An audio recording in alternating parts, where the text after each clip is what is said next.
conversar con nuestro invitado, el congresista William Helera, congresista de la bancada Somos Perú. Nos va a contar un poquito cuáles han sido los entretelones de la discusión que va a ayudar a definir a la mesa, a los candidatos a la mesa directiva de oposición. Congresista Helera, ¿cómo está? Gracias por la paciencia. Gracias por la invitación. Esta parrafada. Y un saludo para Mávila, que recupere pronto su salud, que es bueno que esté siempre trabajando. Ah, claro que sí. Qué buena noticia la de la deportista Kimberly García, ¿no? Merece una felicitación presidencial del Congreso, reconocimiento a esta campeona de atletismo, Kimberly García León.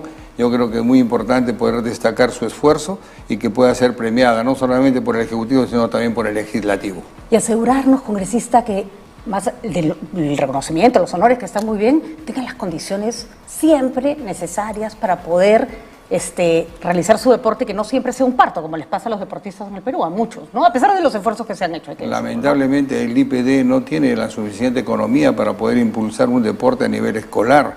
Yo creo que es importante que el Ministerio de Educación otorgue presupuesto a este Instituto Peruano del Deporte para poder sacar atletas como la que hoy día hemos tenido. Le recuerdo que el Congreso aprueba el presupuesto nacional, así que la próxima vez no dejen que le recorten ni un centavo al IPD. Comprométase, congresista Helera. La educación ha tenido prioridad y la educación y la salud para este presupuesto han tenido prioridad para impulsar. Pero le bajaron por lo menos 50 millones al IPD, que no tiene bueno, se lo bajó el Ejecutivo y nadie lo observó. Pero en fin, que estos logros sirvan para llamar la atención sobre esos puntos. Pero vamos a lo nuestro, congresista Helera.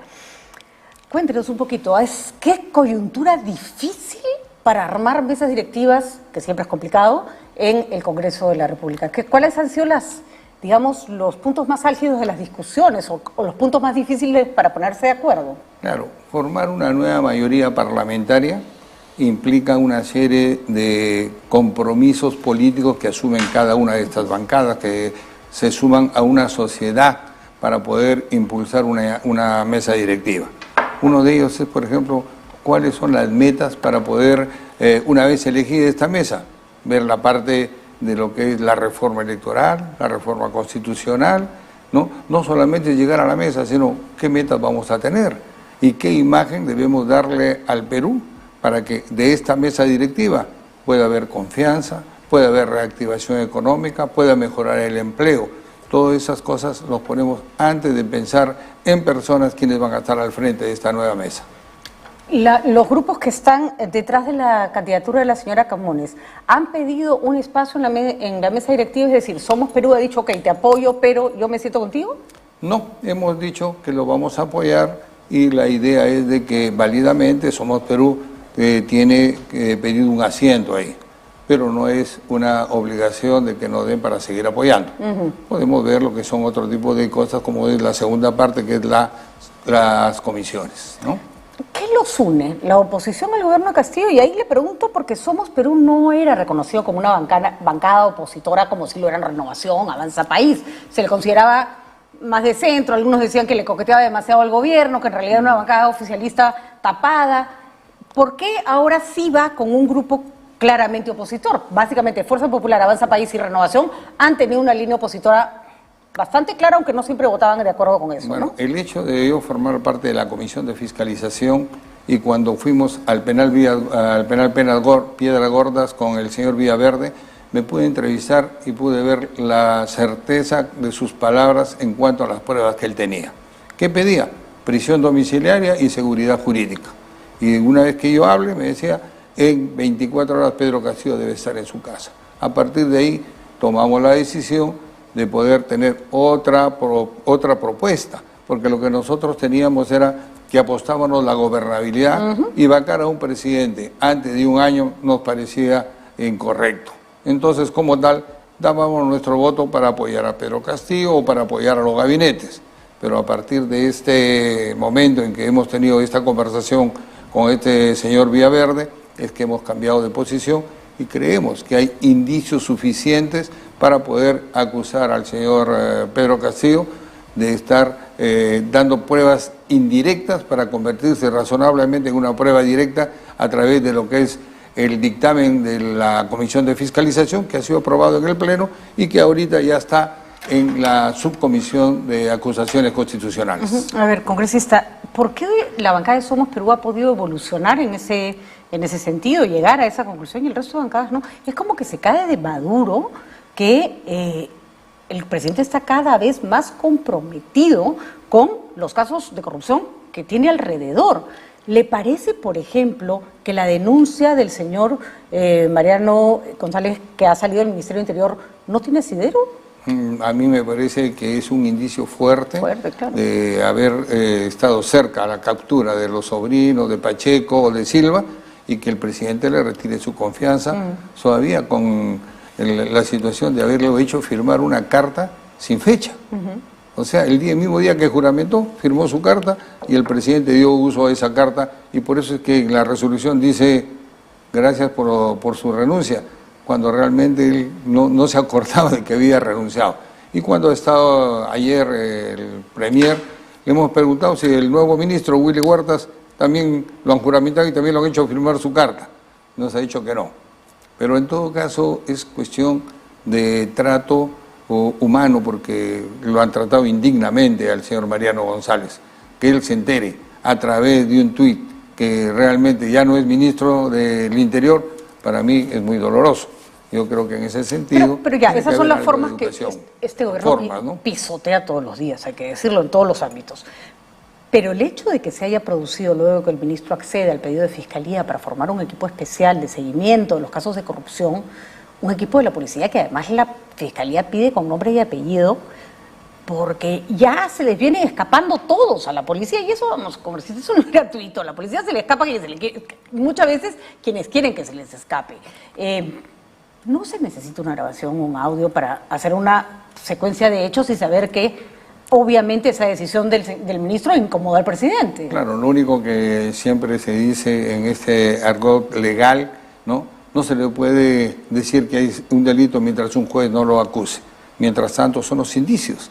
Y estas pruebas indirectas que están en el dictamen de la Comisión de Fiscalización evidentemente dan mucho razonamiento para pensar de que las llamadas telefónicas, los $20.000 en el baño, la cuñada que está ofreciendo obras, evidentemente son indicios que conllevan a pensar de que la familia presidencial está implicada. Pero hay una falacia en ese argumento, congresista Helera, que repiten muchos congresistas. No entiendo que usted no lo hace en el mismo sentido. Y es, claro, un juez determina la culpabilidad de alguien, pero por eso hay que investigarlo.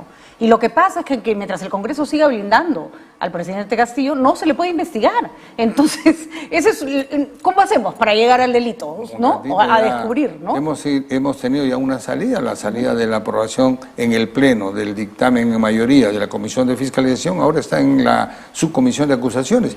Esa es una salida.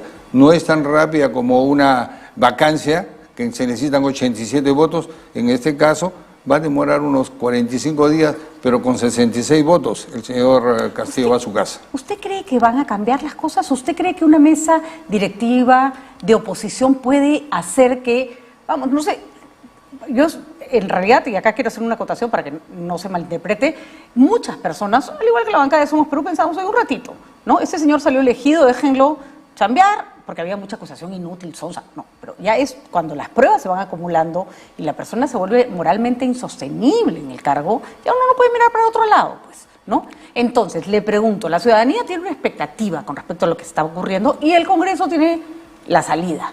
¿Usted cree que un cambio de mesa directiva manejada por la lista que ustedes están apoyando puede hacer que ese proceso avance, se logre algo?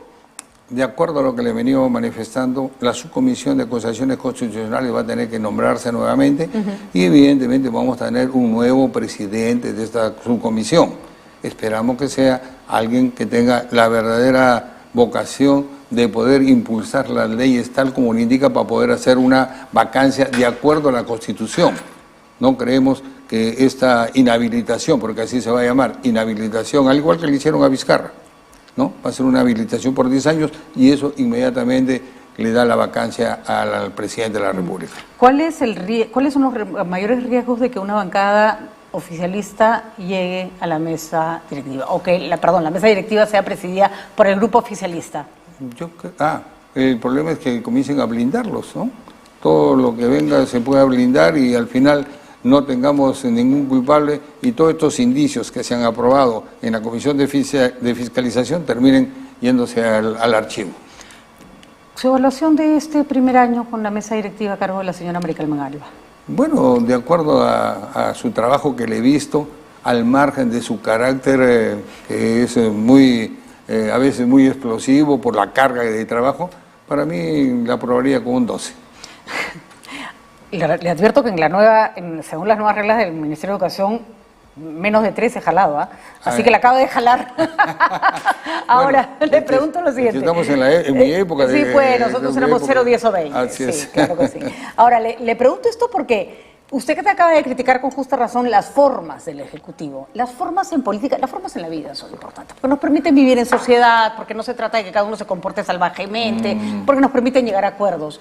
De ningún lado ha habido un respeto por las formas. Hoy día, por ejemplo, en la presentación de la cuñada del presidente Castillo en el Congreso, era como, señora, se le está requiriendo por presuntamente haber cometido un delito. ¿Cuál es esa desfachatez, ¿no?, con la que se aparece como si nadie tuviera que dar explicaciones de nada, ¿no? La misma actitud del señor Torres, pero hay que decirlo, también la misma actitud de la señora María Carmen Alba cuando se le pregunta cosas sobre las decisiones que toma con respecto a la prensa en el Congreso, solo por poner un ejemplo, ¿no? La carga de trabajo, el estrés, todo eso termina porque es una persona que tiene efectos y virtudes, y en este caso yo le he visto que en el balance por lo menos estamos aprobando.